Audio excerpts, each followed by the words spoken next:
சேலத்தில் இந்த மாதிரி ஒரு கோயில் இருக்குன்னு சொல்லிட்டு உங்களை எத்தனை பேருக்கு தெரியும்? அப்படி என்னடா கோயில்னு சொல்லிட்டு நீங்கள் கேட்குறது எனக்கு நல்லாவே புரியுது. அது என்னென்னு தான் சொல்கிறேன் இந்த வீடியோவில். ஸோ வீடியோவை ஸ்கிப் பண்ணாமல் ஃபுல்லாக பாருங்கள். சேலத்தில் தோல் நோய்கள், உடல் பிரச்சனைகள்லாம் தீர்க்கிற மாதிரி அற்புத தீர்த்தம் இருக்கிற ஒரு கஞ்சமலை சித்தர் கோயிலுக்கு தாங்க நாம் இன்றைக்கி போக போகிறோம். எனக்குமே சத்தியமாக தெரியாது. ஆனால் இந்த கோயிலுக்கு போன நிறைய பேர் சொல்கிறாங்க, இந்த கோயில் இருக்கிற தீர்த்தத்தை நம்ம கண்டிப்பாக குளிச்சுட்டு சாமி சித்தரை வணங்கிட்டு வந்தோம்னா நம்ம உடம்புல இருக்கிற பிரச்சனை, தோல் பிரச்சனைகள் எல்லாமே கண்டிப்பாக சரியாயிடுன்னு சொல்கிறாங்க. நான் நம்பிட்டேனான்னு கேட்டால் எனக்கு அவ்வளோவா தெரியல. ஆனால் நம்புறவங்களுக்கு சாமி இருக்குது, அது மட்டும் நான் சொல்கிறேன். சேலத்தில் கஞ்சமலை அடிவாரத்தில் இயற்கையோடு கலந்து காணப்படுற இந்த ஒரு சித்தர் கோயில் பார்க்கவே அவ்வளோ அழகாக இருக்குங்க. கோவில் அமைதியான சூழ்நிலையில் சுற்றி மலைகள் நடுவில் பார்க்கவே சூப்பராக இருக்குது. அதுவும் 18 சித்தர்களில் ஒருத்தரான இந்த கலைஞநாதர் சித்தர் இருக்கார் இல்லைங்களா, இவர் இங்கே தான் தவம் செஞ்சுதான் முன்னாடிலாம் சொல்லப்படுதுங்க. இந்த கோயிலை சுற்றியுமே நிறைய தீர்த்த கிணறு இருக்குங்க.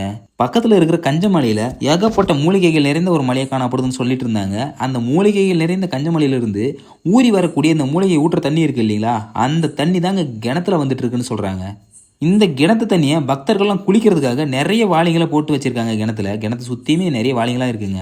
இந்த கிணத்தான குளிக்கிறதுக்கு போயிட்டு இந்த வாளிக்கு ஹெவி டிமாண்டுங்க. ஏன்னா நிறைய பேர் இருக்கிறதுனால வாளி அவங்க குளிச்சு முடிச்சாதான் வாளி நமக்குமே கிடைக்குது. கிணத்துல பாருங்க, தீர்த்த நீர் எந்த ஒரு அசுத்தமும் இல்லாமல் பார்க்கவே அவ்வளோ பளிச்சுன்னு இருக்குங்க. வழக்கமாக அமாவாசை, பௌர்ணமி, அப்புறம் ஒரு சில முக்கிய நாட்களில் மட்டும் இந்த கோயிலில் சிறப்பு பூஜைலாம் செய்வாங்கன்னு சொல்கிறாங்க. நான் போயிருந்தது பார்த்தீங்கன்னா ஒரு அமாவாசை நாள் தாங்க. அமாவாசை நாள் அன்னைக்கு காலையிலே பார்த்தீங்கன்னா எவ்வளோ மக்கள் கூட்டம் வந்துகிட்டு இருக்காங்க பாருங்கள். இங்கே மொட்டை அடிக்கிறதுக்காக இங்கே தனியாகவும் இடமும் இருக்குங்க. டோக்கனை வாங்கிட்டு நம்ம மொட்டை அடித்து நம்ம காணிக்கையும் செலுத்திக்கலாம், முடி காணிக்க. இங்கே சித்தர் கோயிலுக்கு பக்கத்துலேயே பார்த்தீங்கன்னா ஒரு சித்த ஆசிரமமும் இருக்குங்க. இங்கே மக்கள் அமைதியாக வந்து தியானம் பண்ணுறதுக்காக ஒரு தியான பீடம் தனியாகவே செஞ்சு வச்சுருக்காங்க. என்னதான் வெளியே நிறைய பக்தர்கள்லாம் இருந்தாலும் அந்த கிணத்துல குளிச்சுட்டு இருந்தாலும் சத்தலாம் நிறைய வந்துட்டு தாங்க இருந்தது. ஆனால் அந்த ஆசிரமத்துக்குள்ளே வந்துட்டோடனே ஒரு மயான அமைதிங்க, அவ்வளோ அமைதியாக இருந்தது. சித்த ஆசிரமத்துலேயும் பார்த்தீங்கன்னா ஒரு சில முக்கிய அந்த நாட்களில் மட்டும் அன்னதானம்லாம் போட்டுட்டு இருக்காங்க. அதுக்கான சமையல் வேலை தாங்க இப்போ செஞ்சுட்டு இருக்காங்க.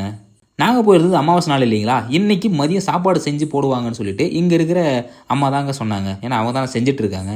சரிங்க, நம்ம சித்த ஆசிரமத்தையும் பார்த்தாச்சு, பக்கத்தில் நம்ம தீர்த்த கிணத்துலையுமே குளிச்சு வச்சிங்க. அடுத்து நம்ம சாமியை தரிசனம் பண்ண போக வேண்டியது தான்.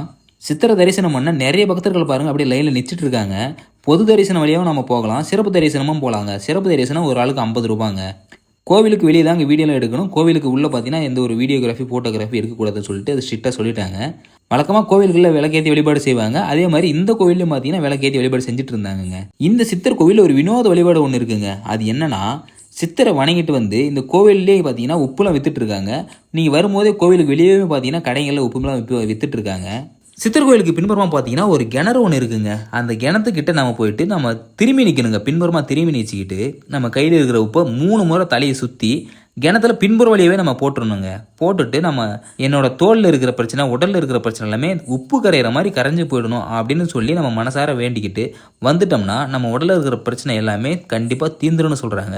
தொடர்ந்து 3 அமாவாசைகளில் வந்து தீர்த்த கிணறில் குளிச்சுட்டு சாமியை வணங்கிட்டு இந்த மாதிரி உப்பை நம்ம பின்புறமாக சுற்றி கிணத்துக்குள்ளே போட்டுட்டு போனால் கண்டிப்பாக நம்மளோட உடலில் இருக்கிற பிரச்சனை, தோல் பிரச்சனை எல்லாமே கண்டிப்பாக சரியாயிடுன்னு சொல்கிறாங்க.